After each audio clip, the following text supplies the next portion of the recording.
What's good, everyone? Welcome back to the Power Up podcast. I am your host, Sir Snorlax, aka Dennis, and this is episode number 5.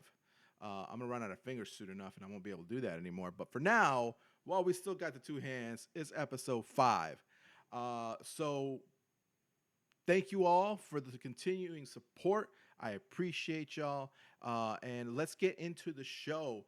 First things first, I want to shout out, as always, the Southwest Florida FGC with their weekly results for number 129 for Tekken 8. Now, this is a hilarious picture. Shouts out to Foz for making these graphics. You the GOAT. In first place, Mary Chango. And if you look at Heihachi's face, you'll see that it's not really Heihachi, it's Chango himself.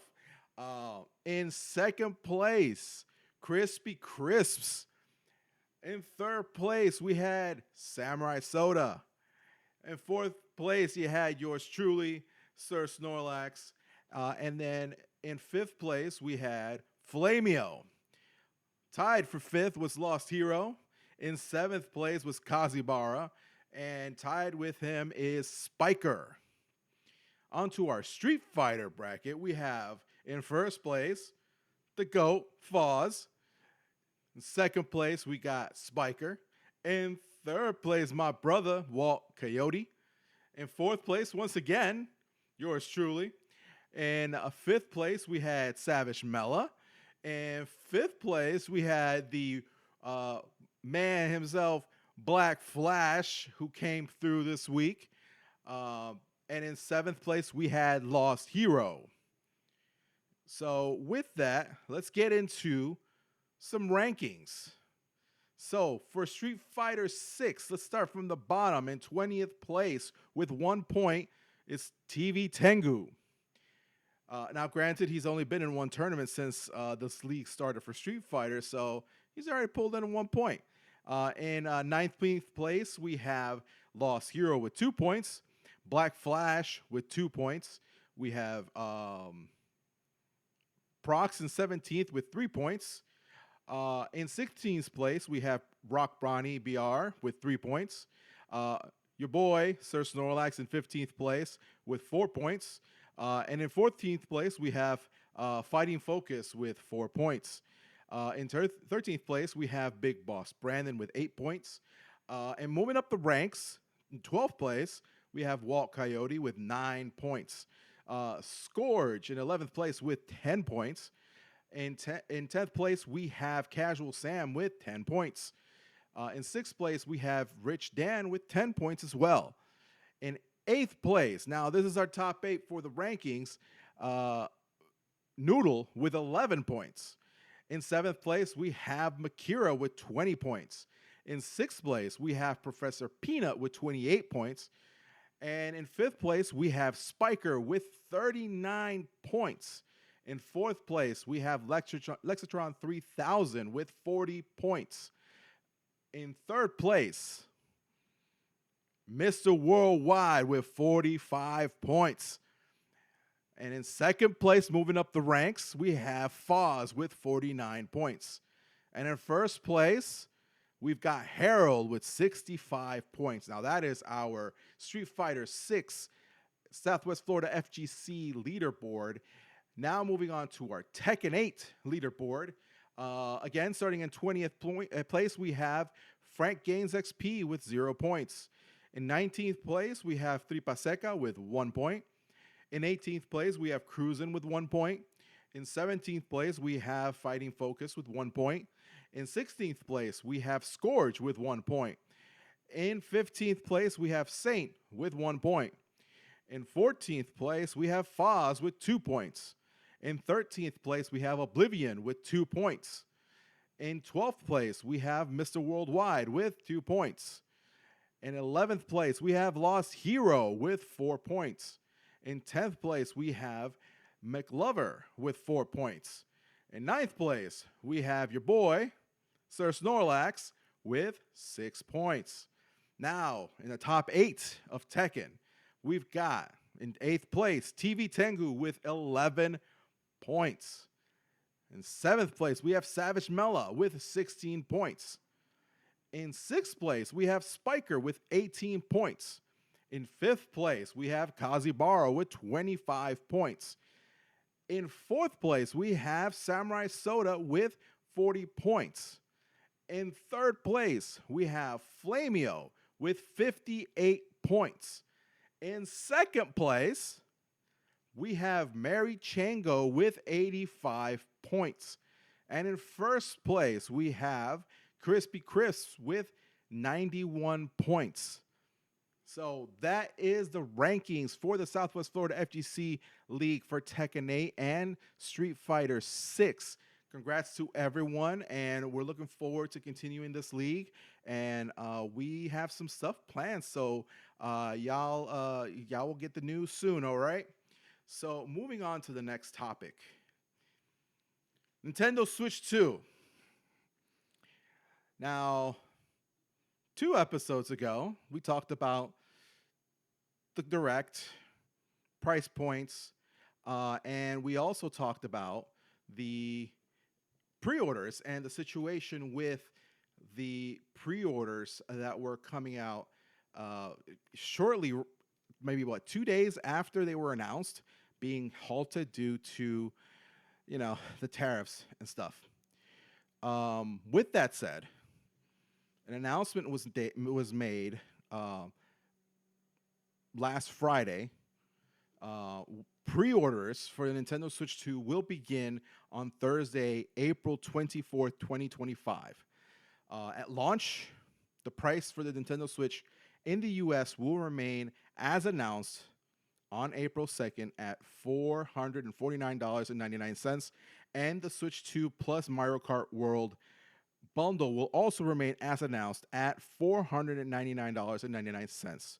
Pricing for both physical and digital versions of Mario Kart World $79.99 and Donkey Kong Bonanza $69.99 will remain unchanged at launch. However, Nintendo Switch 2 accessories will experience price adjustments from those announced on April 2nd due to changes in market conditions. Other adjustments to the price of any Nintendo product are also possible in the future depending on market conditions. Now, there is one little thing that was in here that really threw me, besides, the accessories going up, which we'll get into in a minute. It was at launch, the price will remain as announced. I feel that Nintendo is going to hike up the price of this system in the near future, and they're, in a way, with their words, sort of trying to warn us. And so when it comes to the accessories, now, as of MSRP, as of April 18th announcement, the Nintendo Switch 2 Pro controller will now be $84.99. A pair of Joy-Con 2s will be $94.99. The charging grip will be $39.99. The strap itself for the Joy-Con 2 will be $13.99 each. The Joy-Con 2 wheel set will be $24.99. And the Switch 2 camera will be $54.99. The Nintendo Switch 2 dock set will be $119.99. The Nintendo carrying case and screen protector set will be $39.99. The Nintendo Switch 2 all-in-one carrying case will be $84.99. The Nintendo Switch 2 AC adapter will be $34.99. The Samsung Micro SD Express card, the 256 for the Nintendo Switch 2, will be $59.99. So pretty decent price increases from what we talked about last time. But the cool thing is, a lot of retailers at midnight will be starting pre-orders on the 24th. GameStop has said that they will start online at 11 a.m. and when doors open at stores. So you will be able to pre-order online and in stores. Um, GameStop also announced that they'll be doing midnight releases at all stores on June 5th or June 4th, depending on your time zone. So that's pretty cool. But I just how things have been going with the Switch 2 pre-orders, and just how that message was worded just makes me feel like we're probably going to see a price increase on the Switch 2 here in the near future. And it might behoove everyone to get a launch Switch before that price increase, because we don't know what's going to happen. And, staying on the topic of price increases, um, Sony made an announcement on their website recently that the PS5 digital is getting a $100 price increase in Europe, UK, Australia, and New Zealand. So not here in the US, but you know, I get a feeling that's coming too. You know, this console, being as old as it is, should not be going up. It should be going down. So that's sad. Um, Moving on to some interesting news. Marvel. I'm getting into comic books a little bit here, but it's also tied to some video games. Marvel has announced that after 30 years, they're bringing back the Marvel Swimsuit Edition. It's going to be coming out sometime in July. And they announced to celebrate the issue sometime soon, Marvel Rivals will be getting Marvel swimsuit skins. So for those of y'all that are lusting for those Marvel Rivals characters, you're gonna be getting a treat real soon. You know what I'm saying? So, so yeah, that's coming soon. Moving on to our next topic. This one's interesting. It started, I want to say, on April 15th, and it's just evolved from there. The Elder Scrolls for Oblivion remaster was leaked on April 15th. There were some images that were released, including this one that we're looking at here. Here's some shots that were released with the leaks, seeing the changes between the original game and this remaster. And it's been divisive because I, for one, never finished Oblivion, but I enjoyed it. I love Oblivion. Skyrim is one of my favorite games of all time. So when we're talking about the remaster, game mechanics changed from Oblivion to Skyrim. And Skyrim is like a 10-year-old game now. A lot of the rumor mill is saying that this isn't just a remaster, that this is a remake in disguise, if you will. Some compared it to what Ninja Gaiden 2 Black did recently, where it's the base game with some additional mechanics, maybe here and there, and sort of a rebuilt game. Some are saying it's just a remaster, just an up-res. Some are saying it's a full-on remake, and they're just calling it a remaster. Just from the looks of it, there's definitely been improvements. Now, fast forward to today is April 21st when I'm recording this. So fast forward to today, Bethesda has come out and announced that tomorrow, April 22nd, they will be doing something. And it involves Oblivion. They didn't outright say it's Oblivion, but I mean, from the picture, you could tell it's Oblivion. At 11 a.m. Eastern, 8 Pacific, we're going to be getting some sort of something, release, trailer, date. Now, the leak indicated that we were going to get that last week, that we were going to get shadow dropped with the remaster. I don't believe that. I don't think we're getting this right away. A lot of people think that we are, because it's supposedly been in the works for a while now. But I don't think we're getting this right away. Now, it is Bethesda, it is Xbox. Um, there's been a question of what consoles is this coming to? Is this going to be for all consoles? Because the game did come out for all consoles back in the day. Um, will it be just a, you know, Microsoft, Xbox, deal, Game Pass deal? Will it be, Steam, Sony? Will we get it on the Switch too? Well, that's an option. We got Skyrim on Switch when it came out. Why not get this? There's been a lot of talk about there's going to be like some sort of like parry system like in Dark Souls that's going to be included in this with this remake, not remaster. But there's been no confirmation. This is all we got. Tune in tomorrow, 4/22/2025.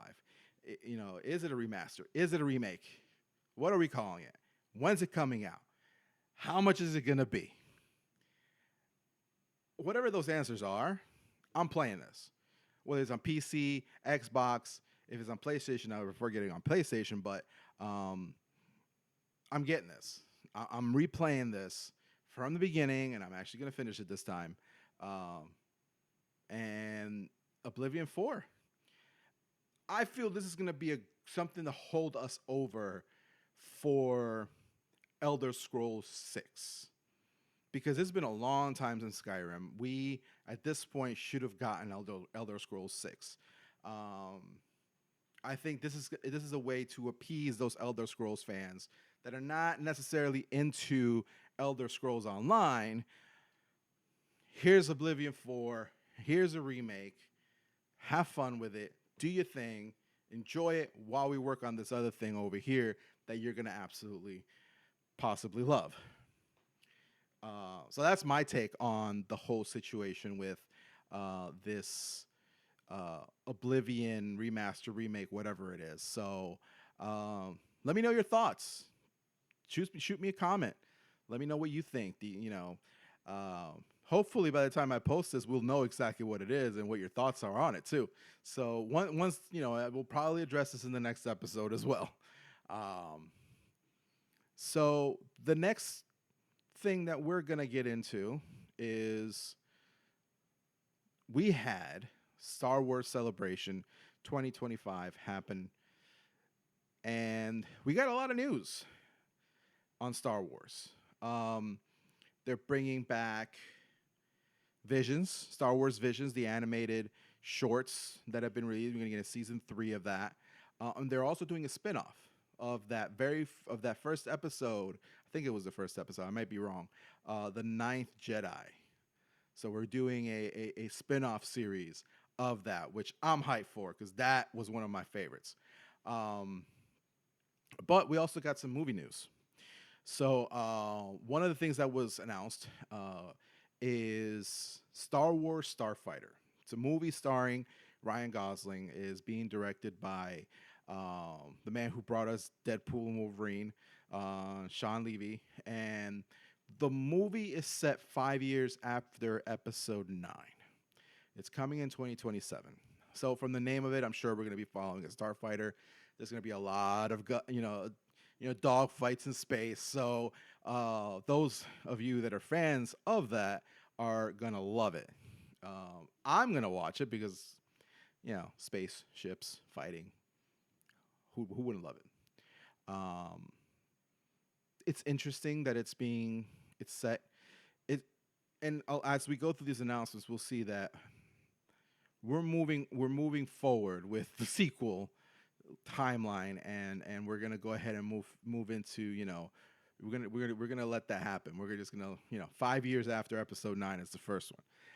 Now the next thing that was not really an announcement but more of a reassurance, if you will, with a little teaser that came out was the Mandalorian and Grogu. That's still coming. May 22nd, 2026. They talked about it a little bit. They came out with a teaser. You should go check it out. I don't get myself in trouble, so I won't be showing it here. But nice addition to the cast, Sigourney Weaver.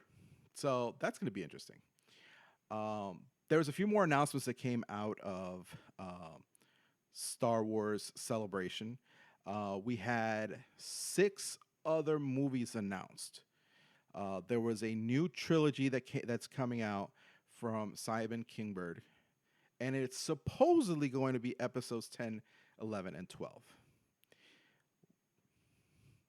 Now, they said that we were done with the Skywalker saga. So, is this the beginning of something new?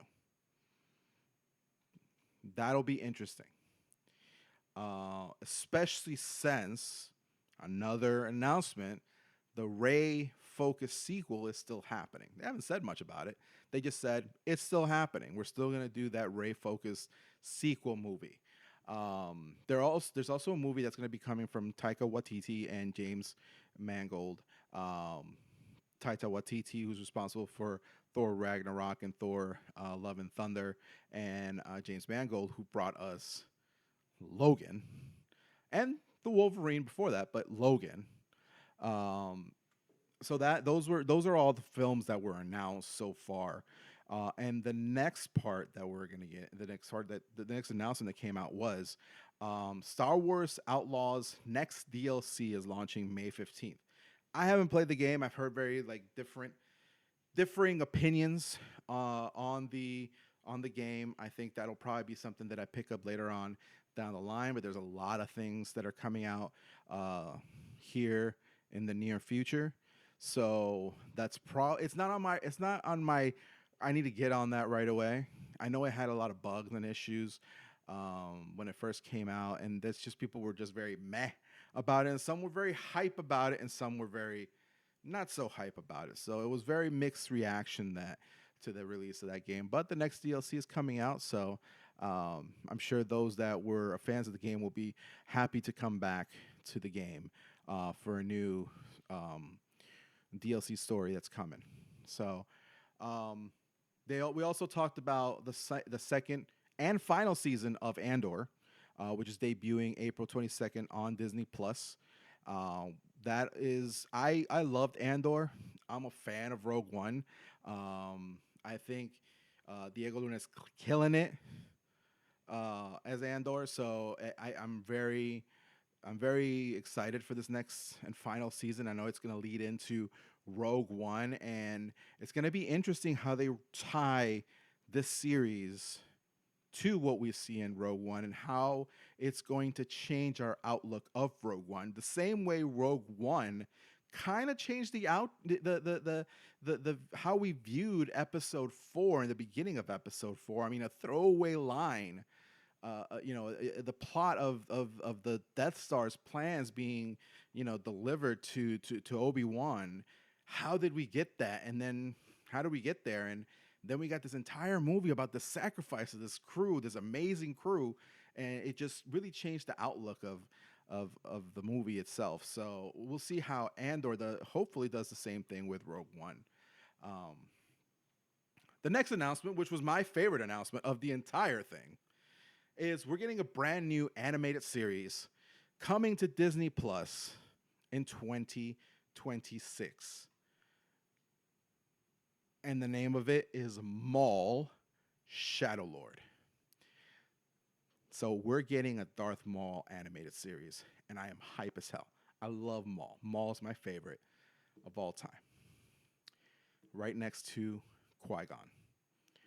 And I know someone's going to kill me listening, as I know someone very specifically is going to give me a lot of hate for saying those two things, because The Phantom Menace is one of my favorite Star Wars movies. Sam Witwer is returning to voice Maul, and the story is going to be set after the final season of Clone Wars. By the name of it, Shadowlord. We had that little scene in Solo, with the Crimson Dawn, and he's, Maul. Sorry, spoiler alert to anyone who has not watched it. You didn't miss much because it's a terrible movie. Him leading the Crimson Dawn, and I'm wondering if this isn't going to set that up. We had that, of course, for those that watch the shows, that was definitely talked about in Rebels as well. But to those that only watch the movies, we have that to relate to it. But Maul Shadowlord It looks awesome. I do believe the same crew that did Clone Wars is animating this, which so we're just gonna get awesomeness. And one of the things that I read is that he's gonna be training an apprentice, which is also very interesting.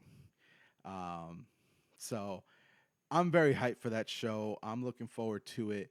Um, so yeah, that's coming, and that was all the news that came out of Star Wars Celebration. So this is going to be a little bit of a shorter show, only because I've been trying to get caught up. As I talked about in episode 4, I had a little bit of a health situation, and I lost my voice. So I've done, we did the episode 4, and then, we're doing this. I try to keep this one just a little bit shorter, just to get caught up on all the news that has come out recently. Um, but we're gonna probably be I'm gonna be doing a review of Fatal Fury, City of the Wolves next week for the next episode, as it's releasing this week, and it's technically out now for those that pre-order it, but you can just buy it online apparently, and you'll still get it even if you didn't pre-order it, which is technically pre-ordering. It's a whole thing. One little tidbit that did come out was that Cristiano Ronaldo's character will not be playable in all the modes at launch, which just is weird. I think Peanut, one of our FGC guys, said that he was a character that got thrown in last minute by force. So that was interesting. But yeah, we're gonna be doing a review of Fatal Fury. Just gonna talk about it. I did play the beta, so I have a little bit of knowledge on it. I played both betas, but just we're gonna talk a little bit about the rest of the game modes. I've seen some things already that look pretty cool, so we'll do a review on that, and we'll get into some more news stories that are coming out this week. So, like I said, it's gonna be a bit of a shorter show, but thank you guys for the support. I appreciate you all as always. Like, subscribe, give me some of your feedback. Let me know what your thoughts are on a lot of things we've talked about in this episode. But with that, as always, I'll see y'all next time, and be good or be good at it.